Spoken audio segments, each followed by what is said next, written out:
Welcome. Yes, Thank you so much for coming on my show. I appreciate it.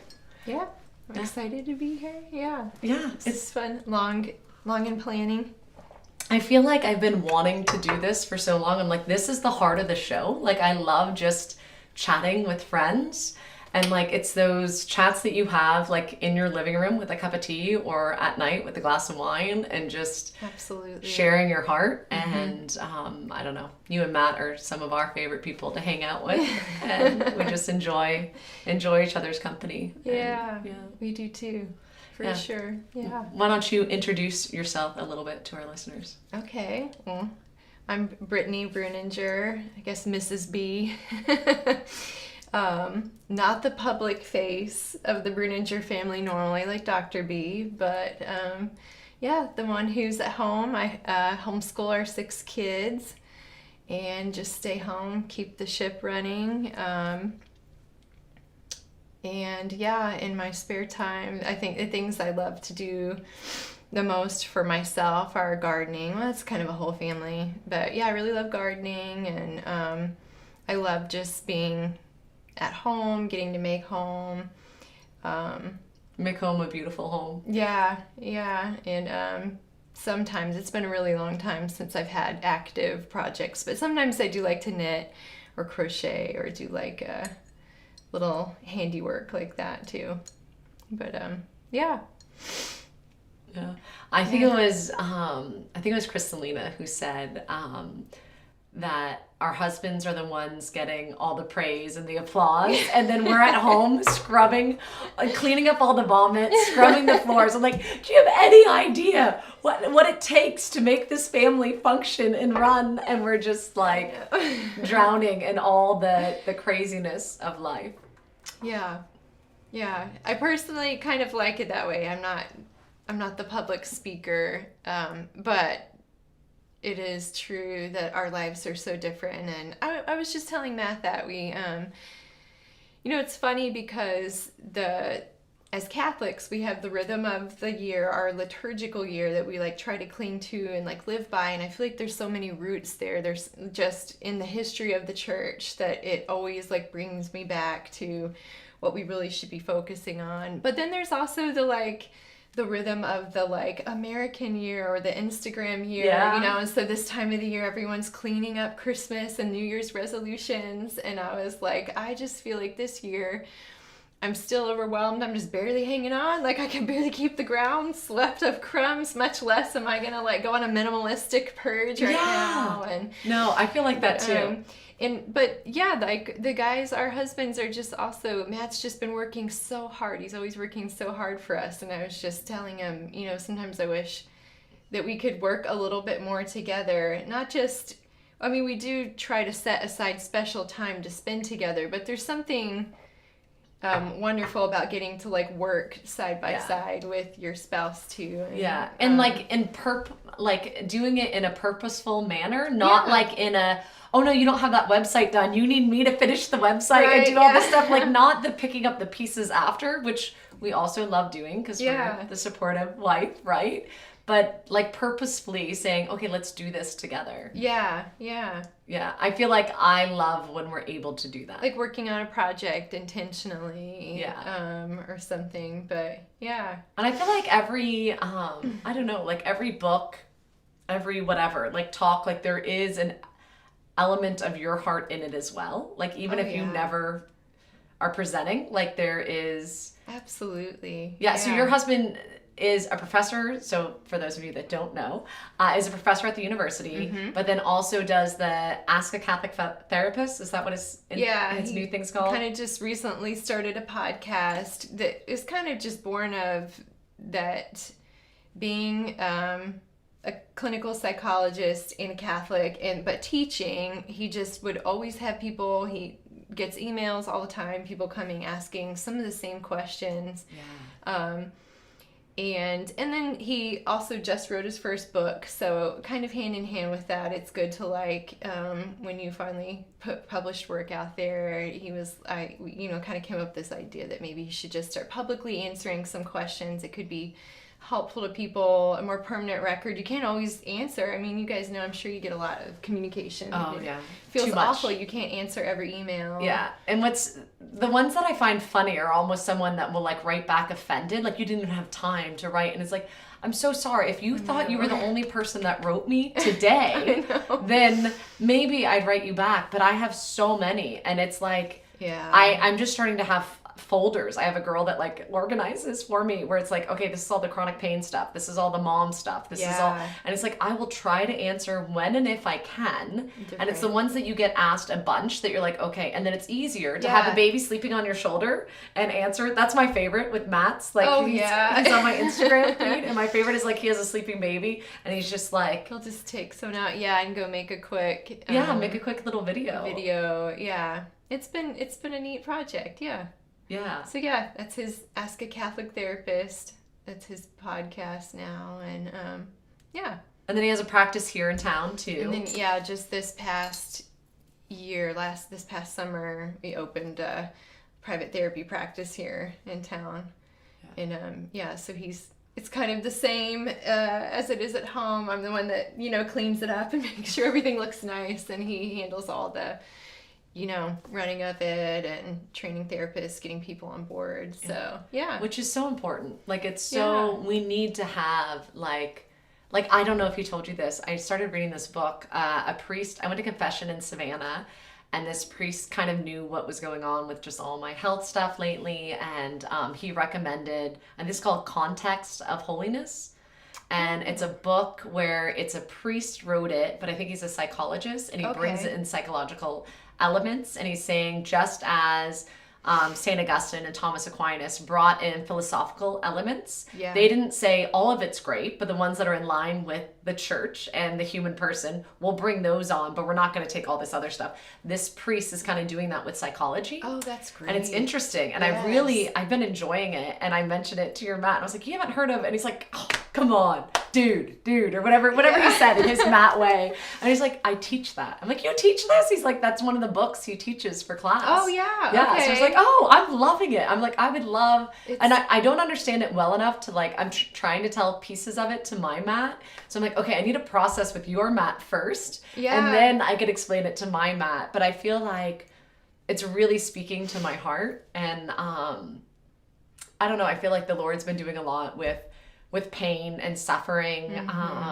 but realizing like this is, like suffering is very much the path to holiness. Yeah. Like we've all heard it said, the path to hell is paved with good intentions. Yeah. I think the path to heaven is paved with suffering. Absolutely. And if we look at all the saints, like they were lucky if they got martyred. It's like, oh my goodness, you just got filleted alive and your head cut off. That's awesome. Yeah. Like that's really not that bad on the suffering scale of what many of our saints have gone through. And it gives me such hope. I'm like, okay, I'm not alone in this. This is, I mean, we live in a world of suffering, right? And so much mental illness. But what's hard for people, when you are suffering, God allows it, but it's not like he condemns it upon you, or he's not putting suffering upon you on purpose. Like he wants for you to be fully healed. He wants for you to be happy. He loves you just like a parent who loves their children. We would do anything to heal our children, get them medical care. And that's where for some people it's hard. It's really hard to sort out when you're suffering and you want to engage in like a healthy spiritual practice of offering it up, but you still don't stop going to the doctor or also trying to heal yourself. You are seeking healing, but accepting the cross that you're carrying, and like joyfully and understanding that God will give you the grace and that he'll allow this to help you get to heaven. And it's really hard just in the realm of psychology and spirituality to help people find that intersection to like fully understand God's love, like the way that he loves you. Can you think about a time in your life where the suffering you didn't get at all, and now hindsight you can look back and be like, that was so good and that's too much who I am today? Yeah, I mean, most of the big things, there's so many like realms. For me, sometimes it's like in realms of life that I can just like reflect back now and think like, man, all these things that I suffered, or even sometimes I look back on my younger self too and I cringe. I'm like, oh my gosh, it was just like, I was so immature, I was so naive. But I can look back with like the love that God actually has for me and why he allowed me, how he allowed me to like become who I am. And even in realms like financially, just like every time there was a need, like look how God's provision is like always enough for us, then it can bring you to a place of peace where you just can balance the trust in him and the responsible, like this is what I should do to, you know, be healthy, to, you know, be happy, but also trusting in his graces and what that means. And years back, I remember I personally was in counseling with a Catholic therapist, and he was a great therapist, and I felt very understood that like my faith was in context. And I'll never forget, he said like, stop with the offering up, like stop, instead of offering up, just like, I want you to just focus on like taking a warm bath every day or something. There was like a point where I realized it was like my coping mechanism, but like self-care needed to like play a part in that. For me too. So I think that I think it's really important work that people in the field of psychology that are Catholics, it's like very important work for them to continue to do to help people. And then sometimes you almost need someone from the inside too. That's like, I get what you're saying. I believe all these same things that you believe, but exactly. And offering it up is a good thing. But right now, you need to focus more on self-care. Yeah, like you need to take a hot bath. And he relax. recognized that I was offering it up just like as a mechanism to like cope or like avoid doing what I needed to be doing, was actually waking up, taking a bath, eating well, like taking care of myself, not just like being in like, you know, in horrible pain or suffering from something and not like taking action. Not dealing with it. And I think maybe like no friends could see that. Like a trained counselor does have the training and the background in psychology that they can, you know, treat things. Or like a really big, like a great example of something that overlaps a lot is the sacrament of confession and forgiveness. But then when people suffer with scrupulosity and like, should I go back? Should I make a better confession? And it's like, it's a really hard thing to struggle with. And somebody who has this crossover of understanding the roots of scrupulosity, or like that there may be something deeper or a wound or a mental illness that's affecting your ability to come to this sacrament and like fully understand what it is and like what God's mercy really is. He's not, you know, a God of rule books, like that wasn't a good enough confession. Right. You need to come back and redo it, or, you know. Yeah, not at all. I know that I've often gone to confession, like forgot my penance, and I'm like, what did they tell me to do? Like, it was something, it was either the memorare or it was this. I'm like, it was one of like 4 things. I'm like, I'm just gonna do all 4 things and I'm covered. It'll cover it. But I'm like, the Lord knows I'm not purposely not doing my penance. Or sometimes it's like a very vague penance. Yeah. And those ones I have a harder time with, especially if I'm like trying to, like if I'm by myself, not a big deal. I can do it right after. Like I like to come out, but like when I've like taken kids and like someone needs a diaper change. When you're juggling in the line, and you're juggling, like getting the baby or handing someone and off like, to a parent. What did they say again? What was? Wait, I gotta go do that. What was I supposed to do? Yeah, and refiguring that out, and just recognizing it for what it is, and That's my confession is, you know, just the act of like the daily habit of making a good examination, or even before I go, feeling like I've had enough quiet time to like fully examine it. And I'm always like, I don't really remember how many times I did this thing, but I yell at my kids a lot. And anyways, I always end with, and for all the other ones I may be forgetting. That are out there just somewhere. Like and I want to bring them all. Yeah, I feel like I do that a lot too. And it's the same with the kids, like letting them know. I feel like sometimes they're so much more aware Or like, I'll even, I don't know if you've had this, for like some of your younger kids will point sins out to you. Mom, just so you know, you need to go to confession for that. Have you had this? I'm always like, thank you. I appreciate you recognizing my flaws and my sin. But if you could maybe focus on yourself as well, that would be good. Some of my training is paid off and some of it is lacking here. Yeah, I remember one of my kids that you have a daughter with a similar, more sassy, strong-willed temperament, and my oldest was telling her that she needed to go to confession, like pointing out some of her sins. She's like, I can't sin because I haven't reached the age of reason. And she's like telling him all his sins. And so it's like I don't know, like a 5-year-old fighting with like an 8-year-old over their sins. And I'm like, guys, this is the most ridiculous conversation. This is actually... We're like, okay, why don't we each just go our separate way and think about what we've done wrong, and then we can tell that to the priest. And yeah, definitely have had kids be like, the log in your eye. We overused that one.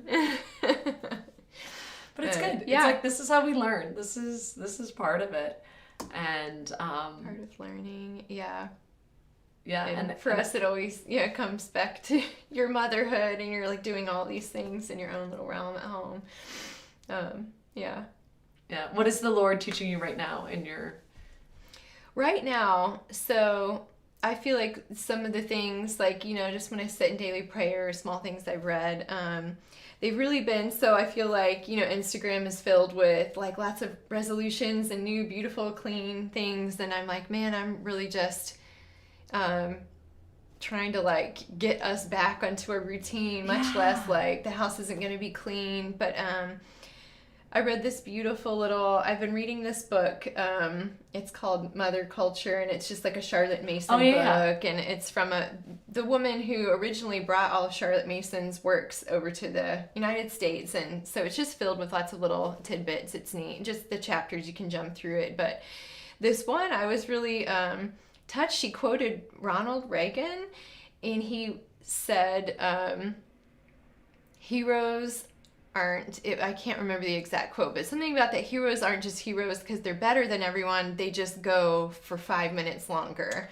They persist 5 minutes longer. And that was kind of the gist of the whole chapter, was just like, hang in there, keep fighting the good fight. Like, this is the Christian life, is to have endurance and faith. And that's kind of the message I feel like God's giving me right now. It's like, perfection is not the goal. No, 5 minutes longer. I like that. 5 minutes longer. I really personally struggle with the just the feeling like I want things to be just so before we can do this thing, and like I want everything to be clean before we do this nice homeschooling, or I want, and it's just not, at least this phase in life for us, 6 and especially kids between sickness 15 too. and 1, I feel like there's just always, or like you get over sickness and then you have no water. I feel like like the last month or two is like, this is what the last couple of years have been for us, where it's like, if it's not one thing, it's another. And it's like, I'm like, I don't know when I haven't been in just survival mode. Right. And we are.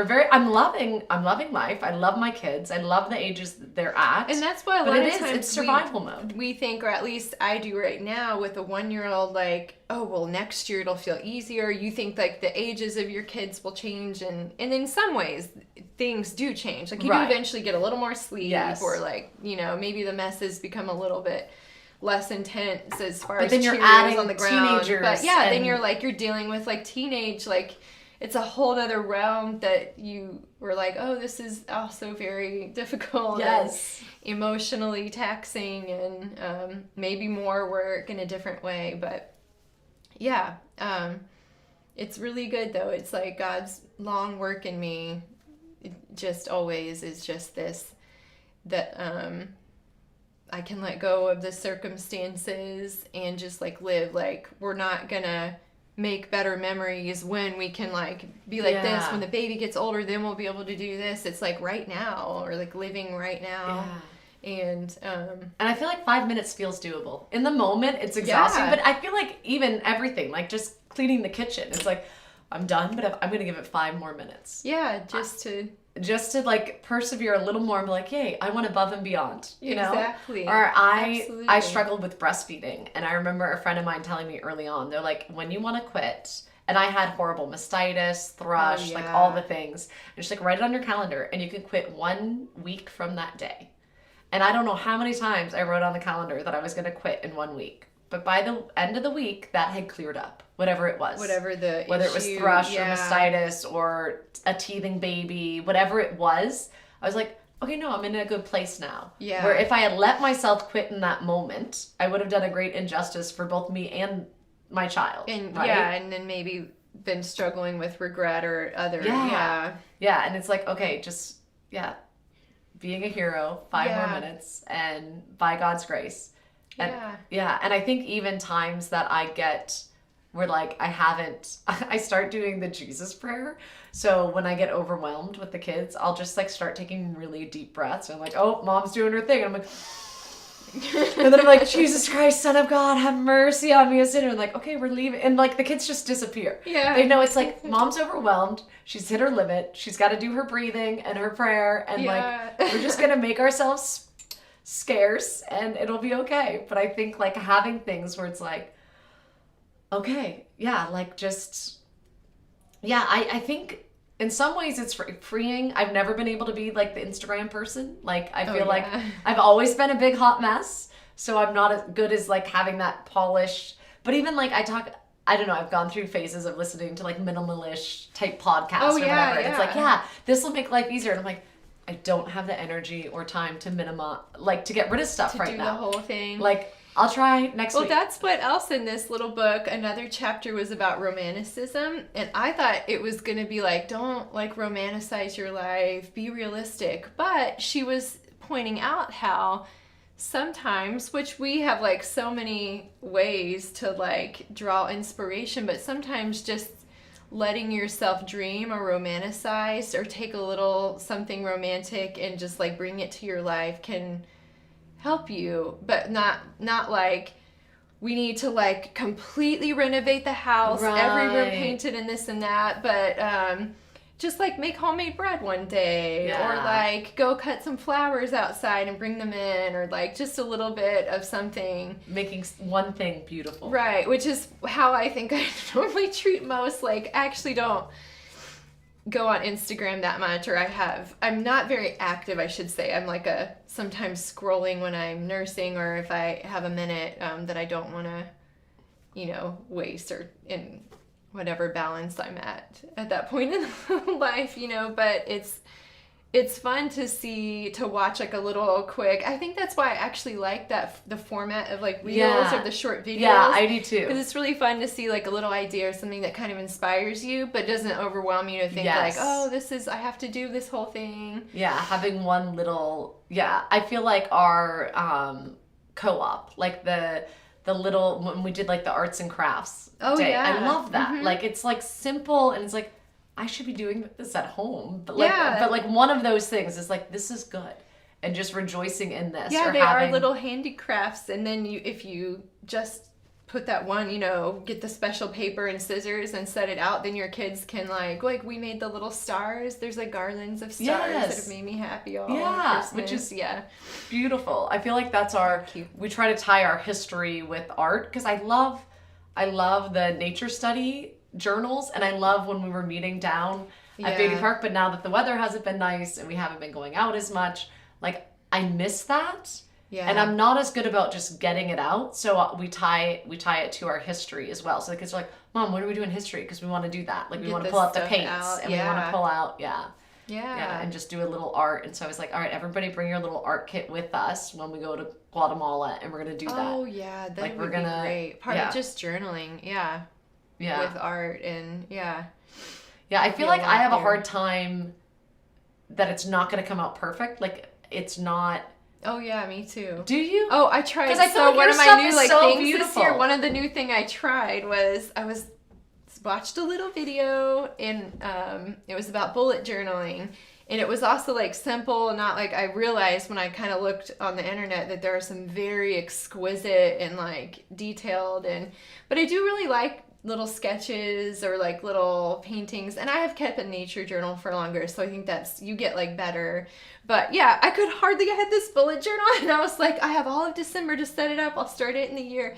Literally like New Year's Eve, like I was like trying to make like a calendar in it, and it's just, we'll see if I keep up with it or not. But yeah, it's like, are you gonna try to do something every day to write on a page? Well, I liked the idea. The main thing that I liked about it was that I do keep some kind of a calendar or planner, and then I'm like writing lists everywhere all the time, and I have all these different notebooks for like journals. Or for instance, when I make meal plans, like food at home goes so much easier if I can just like come up with a list of what we're gonna eat.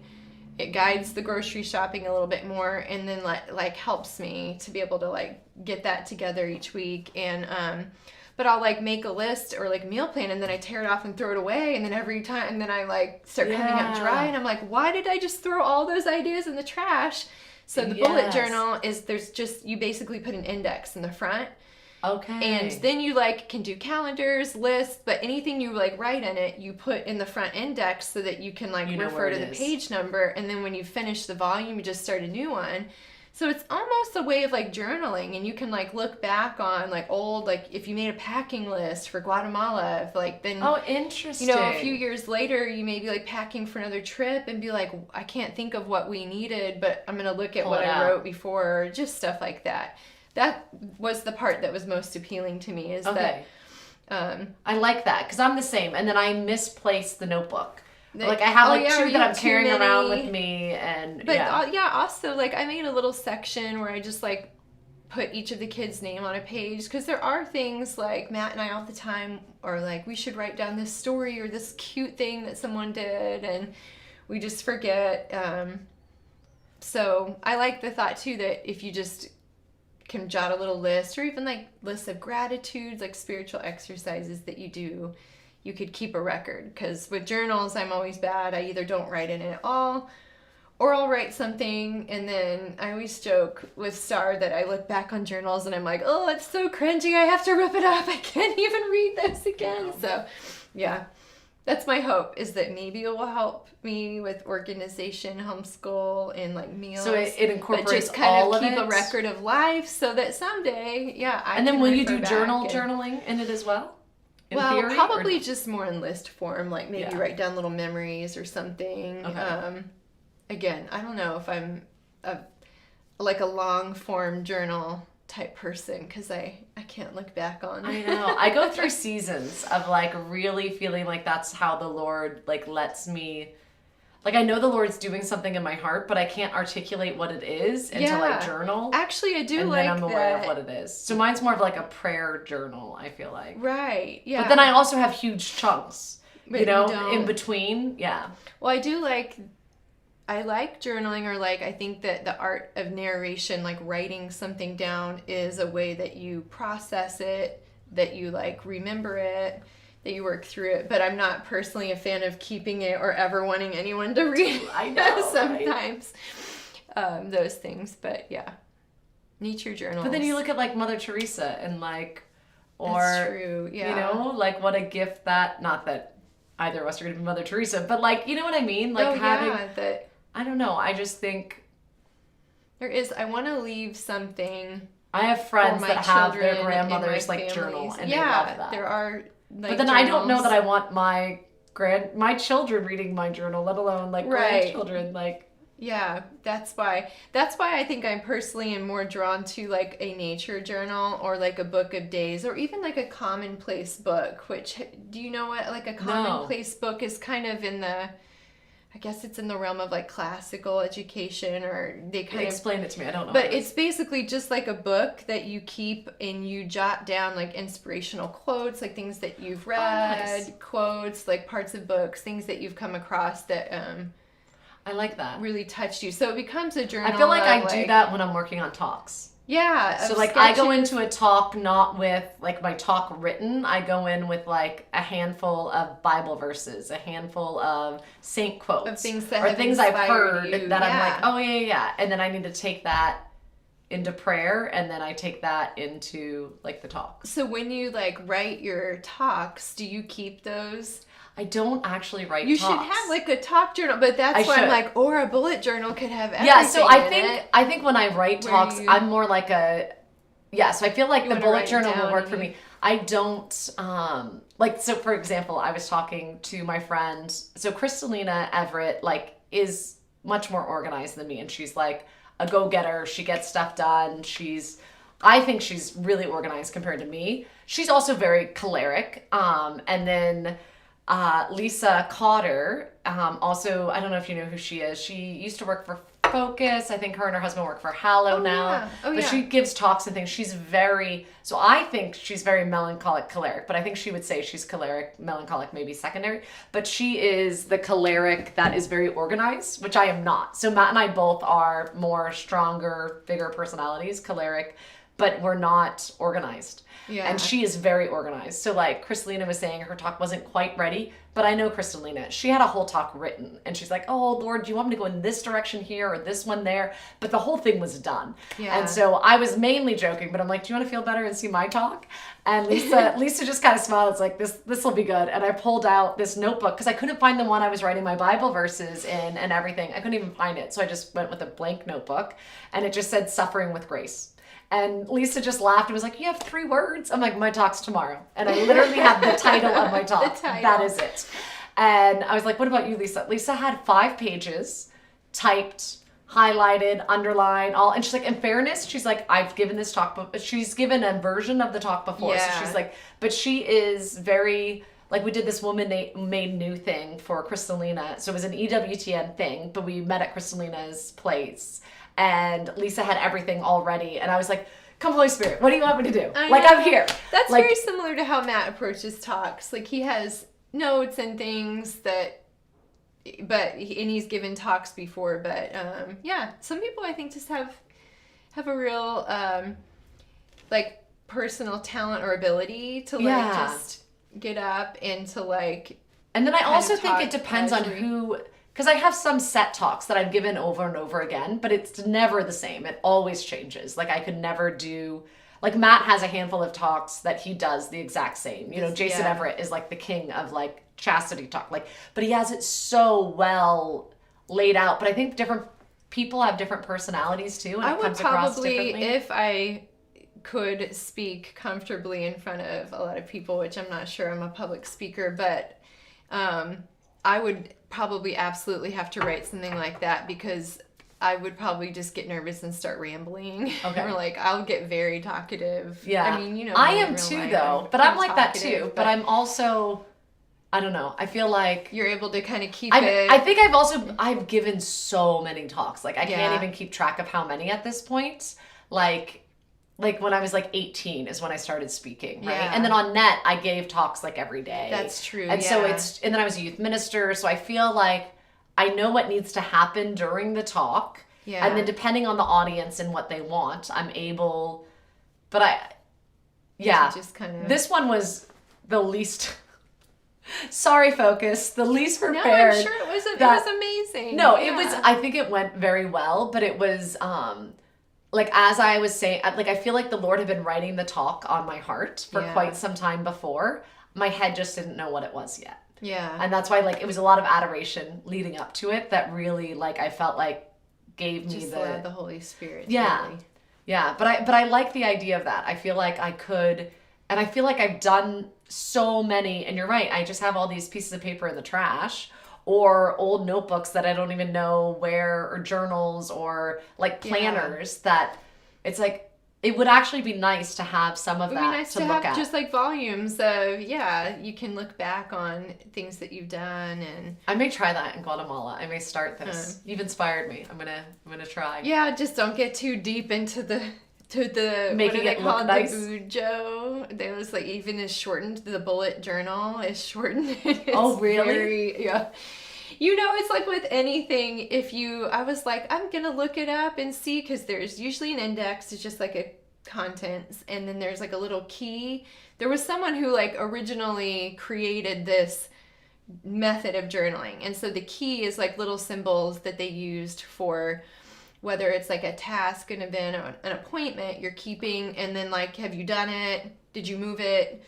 Okay. Is it canceled, etc. But then just throughout, I mean, it's literally just your notebook where you go in there and you make a list, and you just make sure that. And then in theory, is this something you carry around with you? So like whenever you have spare time, you. Yeah, you could just you could use it. I think to like, I mean, I think the original method was created to help like streamline and make you like a more efficient and productive person.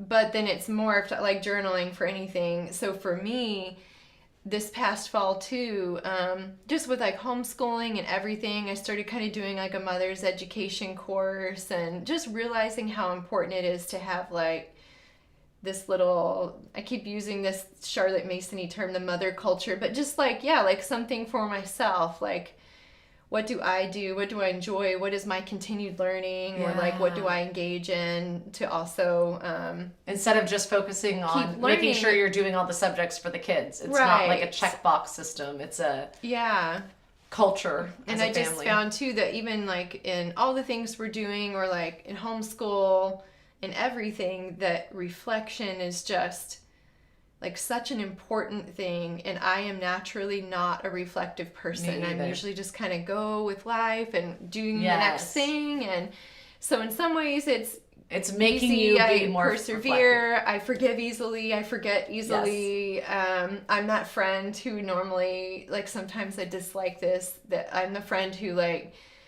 I don't take, like, usually it's my other friends that are like, hey, let's have coffee, or hey, like, I always wait for the invitation instead of planning ahead or thinking, I haven't seen this person in forever.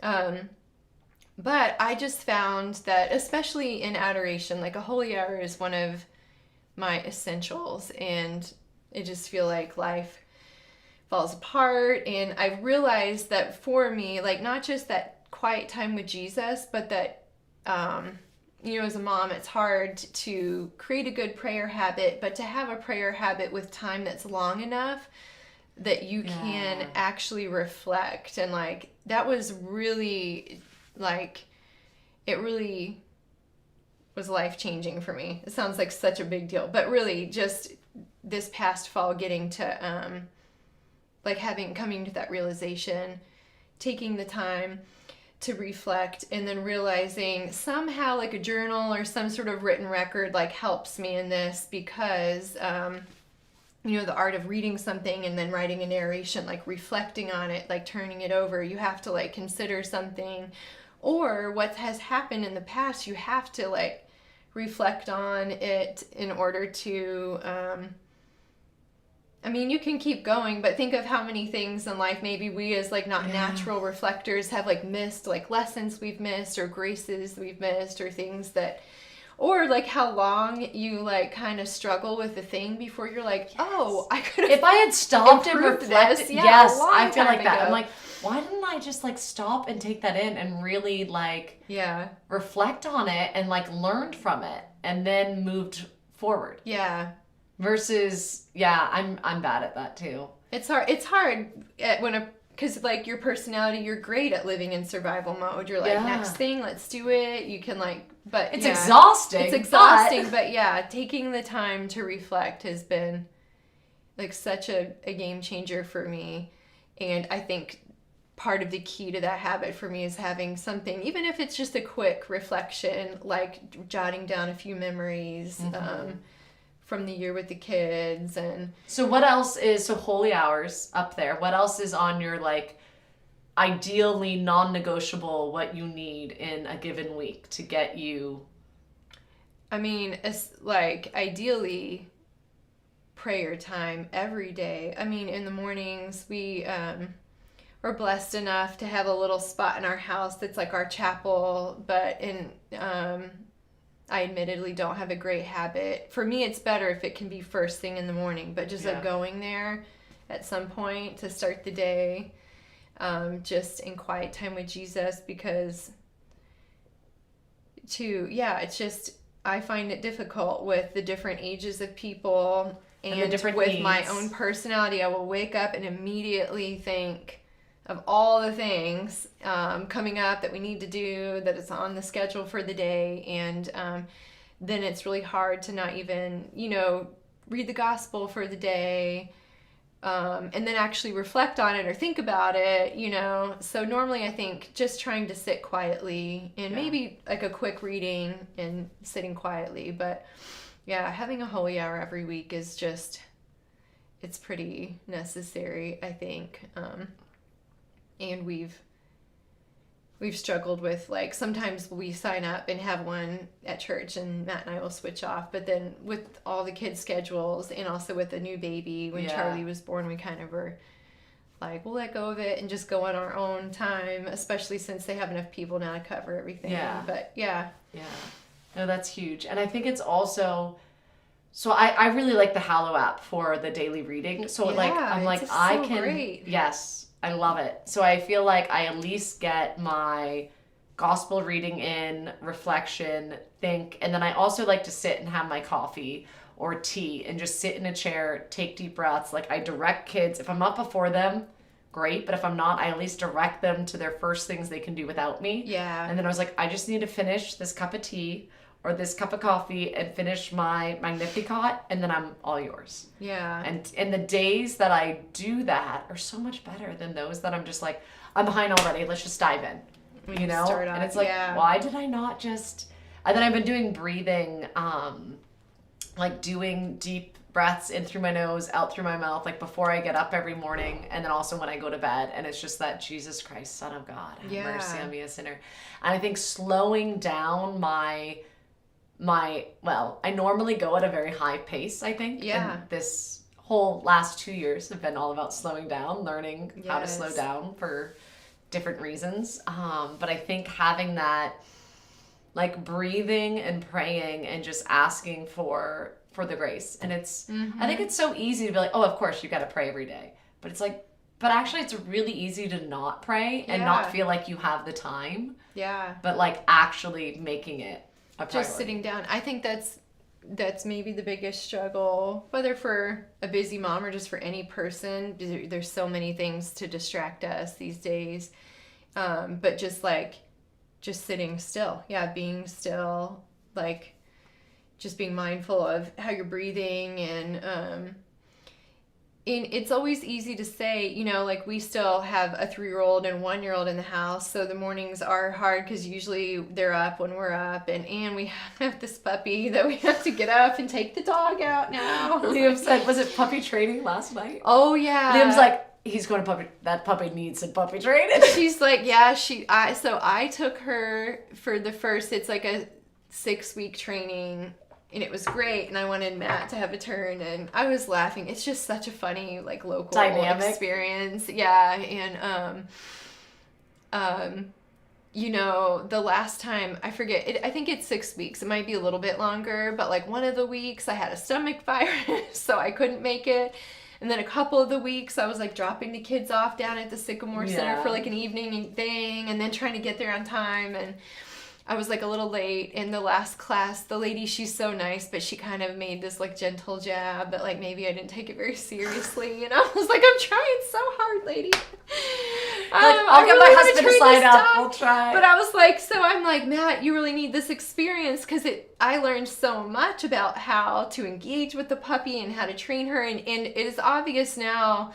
Even though he's the one who gets up more often first thing in the morning with her to let her out. She listens to you. She listens to me because I've done these like training exercises, and I'm home throughout the day more, so I practice with her a little more. And I was like, I want you to go. Now she's in beginner 2 class.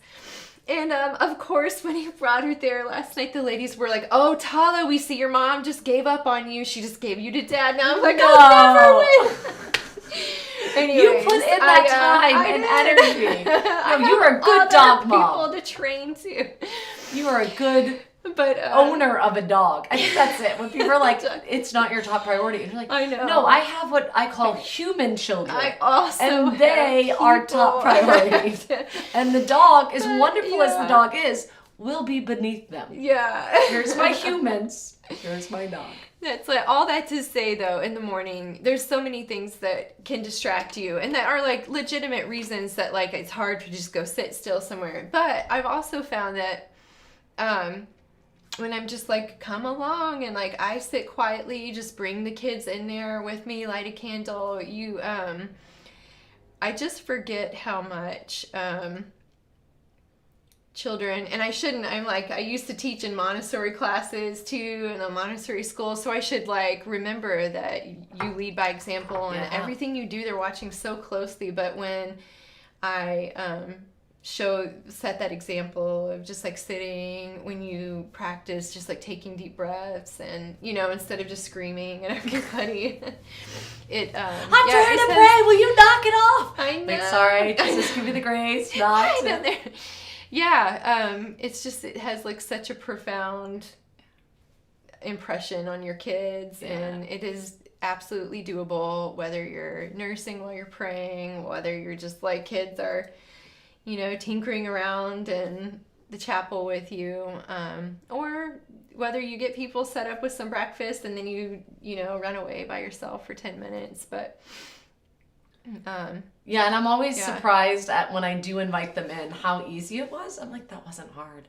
Like, I just had to light a candle and be like, we're just having quiet time talking to Jesus. And then you have like this 2-year-old staring at a flame, and they're like thinking really hard, like praying and like looking to see what you're doing. And it's like, this is sitting beautiful. In your lap, they just want to be with you.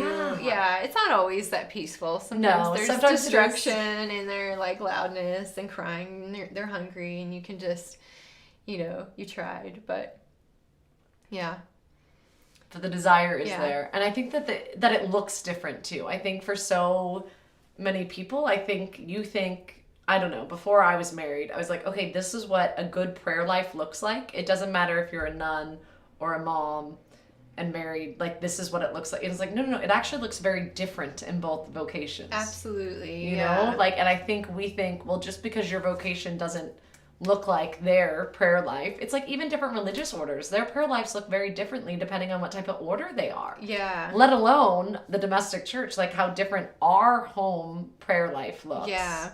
The places that prayer takes place, the times, the way. Although I've you get different feedback sometimes when you go to confession, and I've had many priests say like, oh, well, be like gentle to yourself. You're a busy mom. You're not like a religious. And I'm like, but I still need to pray. Don't give me an excuse. But yeah, Father, come down harder on me. That's what they mean. Yeah, is that you your time is very interrupted, and sometimes it's like while you're washing dishes and looking out the window that you pray, or sometimes you do just need to try to wake up a little bit earlier or go to bed a little bit earlier. But yeah. I'm a big fan of all of Father Jacques Philippe's. Me too. I love him. Little booklets, and he is really. No, did I ever tell you the story about how we got to have him over one time? It was right before COVID. It was like 2019, like the month before. He came here to Steubenville. He did some talks on campus, and I think he even did one at the Catholic high school. Just for the community, and of course they were all just so wonderful, and because he came to the university, they were trying to show him hospitality, and they wanted to give some of the families a chance to meet him or give him a chance to mingle, and so we volunteered. I was like, I'll throw a luncheon, and he got to come to our house. Wow. And he got to sit in my favorite chair, and I literally sat next to him and was like, you are my spiritual father, and it was really so neat. But he does. I really am a fan of his books, and so sometimes it's like either adoration or just the time. If I have a little afternoon time, it'll just be like reading one little section of the book. And it's so doable. And then just like I need to pull out some of his. I'm trying to pick a few good books to bring with me when I go in like 2 days. And I love him. I feel the like bookstore, I think on campus has a bunch. Okay. Or Nelson's will probably have them too. I have multiple floating around the house, but it's a matter of if I can or find you can come borrow a couple. When he was here speaking, they had them like all on sale. But nice. they're all. I'm reading Thirsting for Prayer right now, very slowly, but it's just so. I don't think I've read that one yet. It's just, it's a lot of the same messages echo in this message of like that prayer is literally the wellspring of life for us. You cannot live without it. Yeah. And if we realized how profoundly important it is, like the breath of our life, that we would be better at engaging, but just like that's I should get that one. I'll go get it. I'll ask Matt if he has it, or I'll look on my bookshelf. But if not, I'll go to the bookstore and get it, because that would be really good. I feel like there's a lot of prayer and suffering, and I don't know. I feel like the Lord's like. Yeah, the peace one is the classic. Love that. I love that. I always go back in the peace. But actually, too, surrender. Your last podcast, you were talking about like humility being the key, and enduring suffering. And I think, I forget which one it is, but his order is the Beatitudes are like what they live by. It's the Beatitudes community is his order. And he has one called the 8 Doors to the Kingdom, because he kind of, the two of them go together, and he talks about the Beatitudes, and that's what his talk on campus was about. Blessed are the poor in spirit. Okay. But it was just called Blessed are the Poor. So you were like, kind of like, oh, is he talking about like we're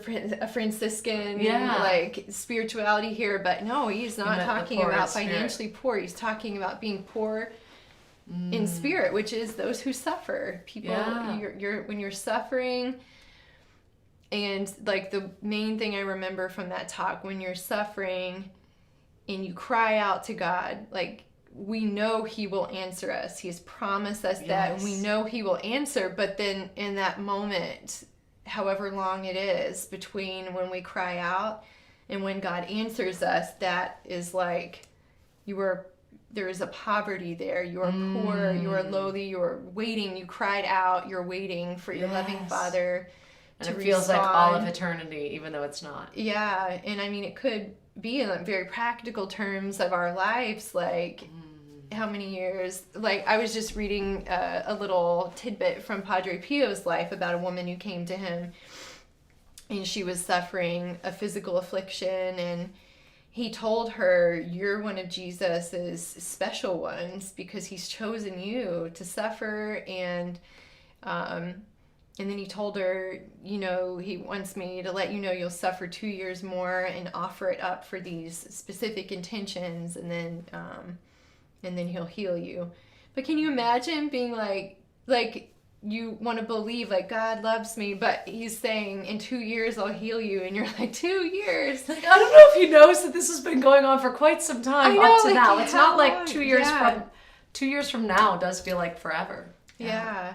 Wow. It's just like in our great faith, we know that he'll answer our cries, and he'll heal us. And I really admire that about you and our friendship. Just that it's an honor to be your friend and to walk beside you. And thank you for being such a good friend through it all. I always feel bad. I feel like I'm constantly canceling last minute and not able to be there, or I don't know. I feel I used to pride myself on being very reliable. I'm like, anyone needs anything from me, they can call day or night, and I'm there for them. And now it's like, I mean, in theory, I want to be there for you, but it really depends if I'm having a good day or bad day. If that virtue of reliability. I'm like, no, that's not a virtue. So. That's so true, right? Like, not quite, actually. Yeah, praise God. It is humbling, though. It is. Yeah. Yes, very. But I appreciate you taking the time and just sitting and chatting with me, because it has been a long time coming. I feel like I've talked about doing this for so long, and now I'm like, I have 2 days. So if you're available in the next 2 days, I'm glad that it worked out. And great to catch up. And the kids get to spend, especially when you have teenagers that can hang out on their own accord. Our kids get to hang out so much more than we do. I know, it's true. I feel like they're always together. I think they're both going to go through withdrawal while we're out of town a little bit. I know.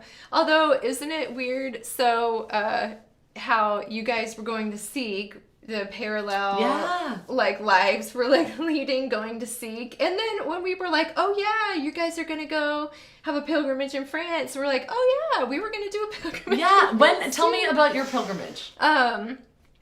The pilgrimage that we're doing is through Verso Ministries. Okay. And it starts in Paris. It goes to Lisieux. It goes to Lourdes. The theme is healing and visiting these places of healing. And it will be June 9th through the 19th. Okay. And ours is... I know yours... I think we're right before you. Yeah, we're like overlapping. I think ours is maybe like May. Like ours starts technically in May, I think. And it ends like... And then it right ends around. like June. But you're ending in We're Lourdes ending in Lourdes. on the 9th. We're starting in Paris, I think, Okay. on the 9th. Okay. Yeah, I keep getting my dates confused when it is, but yeah. But it's interesting. It's the same. It's so funny. Yeah. It's like, okay, Seek. And the boys had such a good time at Seek. I'm so glad Asher got to come with us. That was really fun for Yeah, them. and Liam really enjoyed Matt's talk too. Did he? Yeah. Good. Yeah. Which I wanted to get to. I didn't get to any talks. I mean, I got to my talk, but that's I don't it. think Matt got to. Well, I don't know. Remember? I think it got to the there's end of... so much. There's so many people and so many people that want to share their hearts and talk to you. Yeah. And so, by being present with the one-on-one person, you miss all the big stuff. Yeah. And it's kind of, you got to decide what you're there for. You're either there for those big talks and you're going to see all of them, do it all, or you're doing this the whole time. And I think, we were a little more relational ministry minded going in, which was great. Absolutely. And then also keeping eyes on my kids as they ran around all the Mission Way, getting all the stuff, doing all the things. And but it was good. So if people are interested in going on your healing... Yeah, there's still room, I think, on our pilgrimage. Yeah, we were sold out, but now I think we have a couple spots. Oh, so nice. I think we only have like 2 rooms left. Okay. But, ours, I think it's Verso Ministry, and I think if you go to their website, versoministries.com, I think it's / Dr. B, DRB, Perfect. and then, you can look. Okay, Come hang out with I know. the Bruningers and the Frads. I know. And then is your whole fam going? I think so, yeah, because we'll be there. We'll be in Austria for a little bit first. That'll be so great. Teaching a class, and then I'm so excited to have these places come alive just for the kids. Like, I'm excited for the pilgrims as well, but I didn't go to Lourdes, so I'm really excited for Lourdes. But I went to Lisieux. I went where Joan of Arc, my woman, was burned at the stake. To Rouen. I went to Paris, St. Catherine le Bourget, St. Vincent de Paul, all beaches of Normandy, praying there where like my grandfather came on shore, and so many other amazing, heroic young men. Yeah. It's like, I don't know. I feel like back then all those guys were so heroic, and now we have 30-year-old men that aren't men. Yeah. It's like these the ultimate homeschooling that our sons will get to maybe learn history and experience and and see and the lives of people and these events in history, and realizing just standing there and seeing all the crosses and just being they laid their lives down, this is it. For love of us, we have freedom and we get to whine about little things that aren't. We're upset because someone called us the wrong pronoun or whatever it is. And it's really, that's the worst thing in the world? No. I know. Look what these guys fought against and died for, and letting the kids see.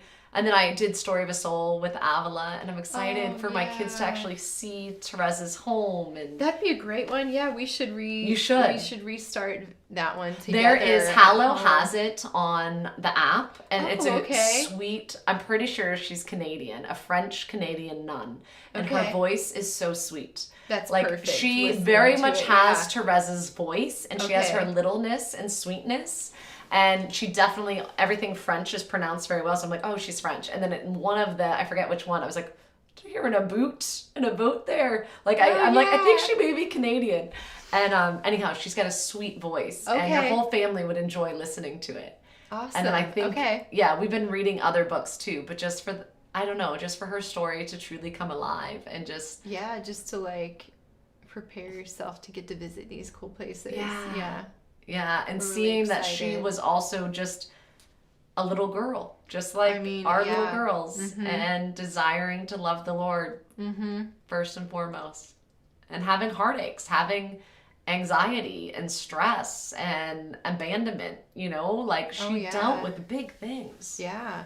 I mean, the whole first year of her life, I think, she was separated from her family Yeah. because she had to be nursed by a wet nurse Mm-hmm. because they didn't realize at the time that her mother had an enormous tumor she was suffering Yeah. from. But yeah, her story is really beautiful. And yeah, I'm just grateful. It kind of going back to, like I was saying, the liturgical year, like, roots me, just like Christians that have gone before us are also, it's just like so inspiring to just read about these lives with your kids as a form of history or just anything, because Saint Maria Goretti is Amelia's patron, Oh, is her she? confirmation saint. And it was just, she was a young girl, and her story, it was just like so like beautiful and sad and inspiring. But we got to, her relics traveled the United States long ago, back when we were in Texas, and we got to go venerate her relics, and it was just like left such an impression upon Amelia. And That's I'm amazing. really excited for her to get to like visit the place of this other great saint, this beautiful saint that is inspiring for young women. And yeah. Yeah, and I think also realizing, like, I don't know, like talking kind of about the beginning, like mental health issues and stuff, realizing like we're not alone in it. Like, yes, we have more diagnosable things now, Yeah. for sure, and we know the beauty and the going to therapists and counselors and getting healing, but like Therese, as you said, like abandonment, like she was Oh yeah. as a She baby had, like, separated from her absolutely, mom, like, and then trauma and and then her attachment. yes, and like yeah, all these things, and like she would get overwhelmed very easily. Like when her sister left, she just got crazy sick, like chronic sickness, no explanation, Yeah. bedridden, like, and I think there's something beautiful with the whole, like, the Lord calls those that he loves the most to suffer in that way, but also like that wasn't her identity. Like she isn't known for having anxiety or abandonment issues or these Yeah, wounds, but yeah. just the little way, like just relying totally on Jesus and Yeah. one little thing at a time and just loving. And it's like, we can do that. Like we can Absolutely. easily imitate this great saint. Absolutely. I mean, she's one of Father Jacques, in his like many books. She's one of the main saints Yeah. that inspires him. Just like her approach to prayer, Yeah. her spirituality is. And I love, have you seen the picture, I'm sure you have, of her dressed up as Joan of Arc? Oh yeah, Yeah, I and think then we they have have- it like on a little magnet. Yeah, and then they have the Thing, dress yeah. there, so you can actually see what she wore dressed up. There's like Yeah. I don't know if it was a museum type thing, but you could see the outfit she wore when she dressed up as Joan of Arc. And I love that because, like, our kids do that. They dress up Yeah. as saints, and we tell them these stories. And it's like, here's this saint dressing up as another saint. Yeah. And then just being so content in who she is. Like, she's so different from Joan of Arc. Mm-hmm. And if she had Yeah. said, I'm no Joan of Arc, and she didn't become who the Lord was calling her to be, we would all be starved of this amazing, beautiful saint, right? Absolutely, yeah. And it's so, I don't know, so important. And I love, like, our whole morning basket has been like everything. Actually, I should lend you some of the Absolutely, books, yeah. that's what we've been kind of studying towards with our schooling, just With knowing that yeah. France is going to be this summer, and just the gift of that, like, I know it is. and for them to actually It's really see and experience, and like, I don't know, like even like the miraculous medal, like this is where, because I got my kids all miraculous medals when I was there at, Oh, yeah. St. Catherine Labour's sisters make certain ones of the medals, and so like buying them there for them, but actually being in the chapel, and it's like, it's the only church in Paris that the sisters have had a very strict, no, like the tour guides are not allowed to talk in there. They're not Okay. allowed to, people aren't wearing their headphones, and because a lot of the churches almost, they're still beautiful churches, but it's almost more, you're going to see something, It's like check a it off tour, It's yeah. the tour guides have taken over, and the sisters won't let that happen in their It's not. chapel. Yeah, it's a place of. It's a place for prayer and reverence. worship. Yeah. You can come for mass, you're quiet, you're respectful, and the tour guides respect it. They're like, no, these nuns are serious. They mean serious business. Like, this is a place to. Oh, that's neat. Yeah. Yeah. And it's just, yeah, it's beautiful. And to experience mass there, and the Sacré-Cœur, the Sacred Heart. Yeah, it's just, I had no idea how many powerhouse saints are in France, you know? Yeah. And women in particular, like It's a lot funny, of women. even being Americans, not realizing like our history is so short and so near to us still. Yeah. And then just seeing the places and the people and the architecture and the traditions. That's amazing. Yeah. I'm really looking forward to getting to visit some, and particularly Lourdes. Saint Bernadette is my confirmation. Is she? Yeah. Have you ever been to Lourdes? No, Me either. never. So I'm really I'm so about excited. that. I keep telling the Lord, I'm like, I know you can heal me and take away my pain at any moment or any of this sickness. If you want to wait till Lourdes, it's okay, but you could do it now. I know now, or just But just being, and Peter even, like, he's like, I'm going to swim in the water. That there was no water, it was just dirt. And she just dug a hole. And I'm like, I don't know if they let you swim, honey, but you will. swim. They will dunk you if They'll you dunk want. you, I think yeah. they will. Yeah. I'm like, they we will. could get dunked, but I think he's really picturing like a dirt hole that's Like a been dug big out and he's just going to swimming swim pool. around. We saw the actual, we haven't like studied it very much, but we saw an episode, I forget what the show was on Netflix, but it was some celebrity, Zac Efron, I think, visits all these places with this. Oh, cool. He's kind of like a guru of sorts. He's like a health and meditation guy. And anyways, though, they visited Lourdes because the theme of this one episode was water.